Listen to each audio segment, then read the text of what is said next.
I want to turn now to our troops overseas and to America's longest war in Afghanistan. U.S. talks with the Taliban are dead, according to the president.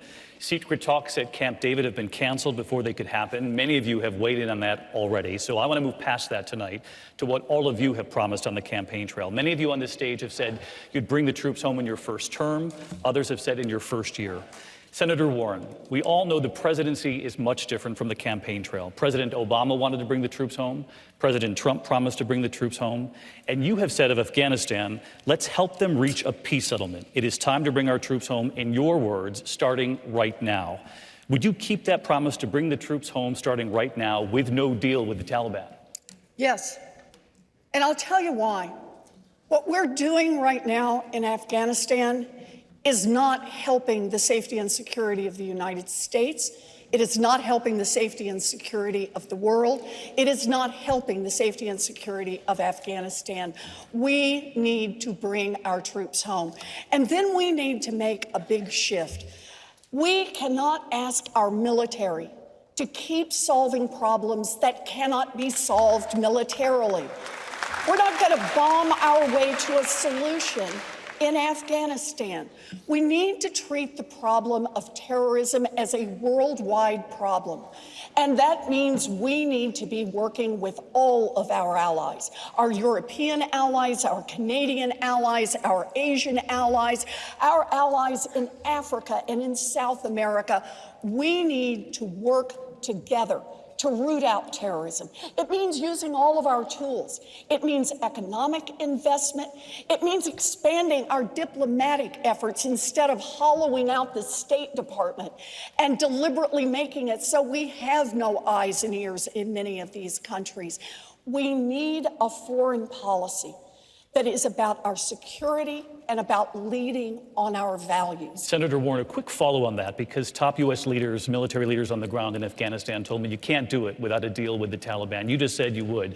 You would bring them home. What if they told you that? Would you listen to their advice? I was in Afghanistan with John McCain 2 years ago this past summer. I think it may have been Senator McCain's last trip before he was sick. And I talked to people. We did. We talked to military leaders, American and local leaders. We talked to people on the ground and asked the question, the same one I ask on the Senate Armed Services Committee, every time one of the generals comes through. Show me what winning looks like. Tell me what it looks like. And what you hear is a lot of because no one can describe it. And the reason no one can describe it is because the problems in Afghanistan are not problems that can be solved by a military. I have 3 older brothers who all served in the military. I understand firsthand the kind of commitment they have made. They will do anything we ask them to do. But we cannot ask them to solve problems that they alone cannot solve. We need to work with the rest of the world. We need to use our economic tools. We need to use our diplomatic tools. We need to build with our allies. And we need to make the whole world safer, not keep troops bombing in Afghanistan. Senator Warren, thank you.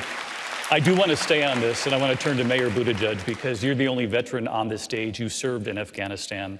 We heard in recent days from General Joseph Dunford, the chair of the Joint Chiefs of Staff, who said in recent days, I'm not going to use the word withdrawal right now. It's our judgment the Afghans need support to deal with the level of violence. If he's not even using the word withdrawal, would you put your promise to bring troops home in the first year on hold to follow the advice? You know, I served under General Dunford, way under General Dunford in Afghanistan. And today, September 12th, 2019, means that today you could be 18 years old enough to serve, and have not been alive on 9/11. We have got to put an end to endless war. And the way we do it is see to it that that country will never again be used for an attack against our homeland, and that does not require an open-ended commitment of ground troops. Let me say something else, because if there's one thing we've learned about Afghanistan, from Afghanistan, it's that the best way not to be caught up in endless war is to avoid starting one in the first place. And so when I am president, An authorization for the use of military force will have a built-in 3-year sunset. Congress will be required to vote, and a president will be required to go to Congress to seek an authorization. Because if our troops can summon the courage to go overseas, the least our members of Congress should be able to do is summon the courage to take a vote on whether they ought to be there. By the way, we also have a president right now who seems to treat troops as props, or worse, tools for his own enrichment. We saw what's going on with flights apparently being routed through Scotland just so people can stay at his hotels. I'll tell you, as a military officer, the very first thing that goes through your mind, the first time you ever make eye contact with somebody that you are responsible for in uniform, is do not let these men and women down. This president is doing exactly that. I will not. Mayor Buttigieg, thank you. I want to turn to Vice President Biden because the concerns about any possible vacuum being created in Afghanistan if you pull the U.S. troops out has been heightened by what we've seen in recent days on the ground in Iraq. When you were Vice President, President Obama turned to you to bring the troops home from Iraq. You have said on the campaign trail, quote, "I made sure the president turned to me and said, 'Joe, get our combat troops out of Iraq.'" There was a major drawdown of U.S. troops, and then ISIS seized, by some estimates, 40% of the territory in Iraq. You then had to send thousands of troops back in. Was it wrong to pull out of Iraq that quickly, and did the move actually help ISIS take hold? No, it wasn't wrong to pull up. I want to answer an Afghanistan question. I've been in and out of Afghanistan, not with a gun, and I admire my friend for his service. But I've been out of Afghanistan, I think, more than anybody on this, and it's an open secret. You reported a long time ago, George, that I was opposed to the surge in Afghanistan. The whole purpose of going to Afghanistan was to not have a counterinsurgency, meaning that we're going to put that country together. It cannot be put together. Let me say it again. It will not be put together. It's 3 different countries. Pakistan owns the 3 counties, the 3 provinces in the east. They're not any part of it. The Connies run it. I will go on and on, but here's the point. The point is that it's a counter-terrorism strategy. We can prevent the United States from being the victim of terror coming out of Afghanistan by providing for bases, insist that Pakistanis provide bases for us to airlift from and to move against what we know. We don't need those troops there. I would bring them home. And Joe Dunford's a fine guy, but this has been an internal argument we've had for 8 years. With regard to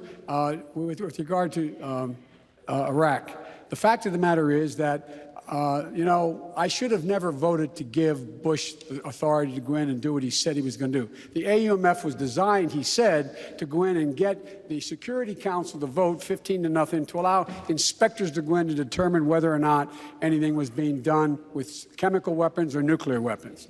And when that happened, he went ahead and went anyway without any of that proof.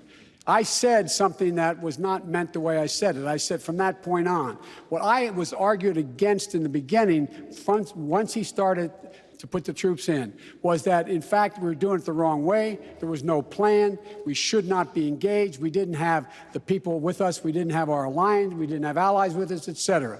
And it was later, when we came into office, the president turned to me and said, Joe, when they said we had a plan to get out, he turned to the whole security and said, Joe will organize this, get the troops home. My son spent a year in Iraq, and I understand. And we were right to get the combat troops out. The big mistake that was made, which we predicted, was that you would not have a circumstance where the Shia and the Kurds would work together to keep ISIS from moving in. Mr. Vice President, thank you. I want to turn to Senator Sanders on this because the concern over Afghanistan is very similar to what we saw in Iraq when the troops came out. ISIS filled that vacuum. What do you make of people out there who are worried that if we pull out U.S. troops too quickly from Afghanistan, it will create safe haven all over again, like the plotters of 9/11? David, let me answer that, but let me just comment on something that the Vice President said. You talked about the big mistake in Iraq and the surge. The truth is, the big mistake, the huge mistake, and one of the big differences between you and me, I never believed what Cheney and Bush said about Iraq. You're right. I voted against the war in Iraq and helped lead the opposition. And it's sad to say, I mean, I kind of, had the feeling that there would be massive destabilization in that area if we went into that war. As the former chairman of the Senate Committee on Veterans Affairs, I want to pick up on what Pete said. We cannot express our gratitude to all of the men and women who have put their lives on the line to defend us, who have responded to the call of duty. But I think also I am the only person up here to have voted against all three of Trump's military budgets. I don't think we have to spend $750 billion a year on the military when we don't even know who our enemy is. I think that what we have got to do is bring this world together. Bring it together on climate change. Bring it together in fighting against terrorism.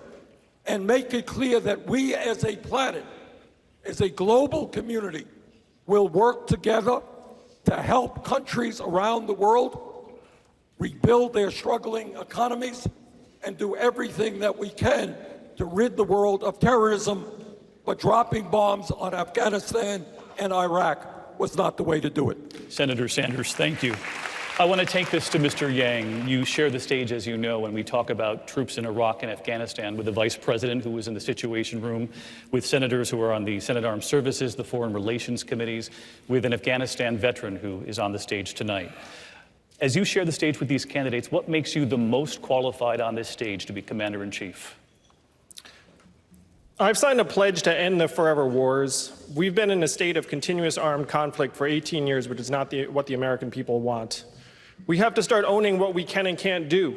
We're not very good at rebuilding countries, and if you want proof, all you have to do is look within our own country at Puerto Rico.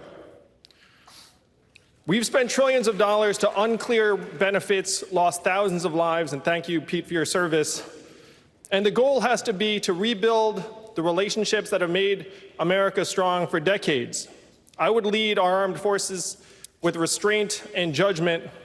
What the American people want is simply a president who has the right values and point of view, and they can trust to make the right decisions when it comes to putting our young men and women into harm's way. And that's what I would do as president. Mr. Yang, thank you. Hi, everyone. George Stephanopoulos here. Thanks for checking out the ABC News YouTube channel. If you'd like to get more videos, show highlights, and watch live event coverage, click on the right over here to subscribe to our channel. And don't forget to download the ABC News app for breaking news alerts. Thanks for watching.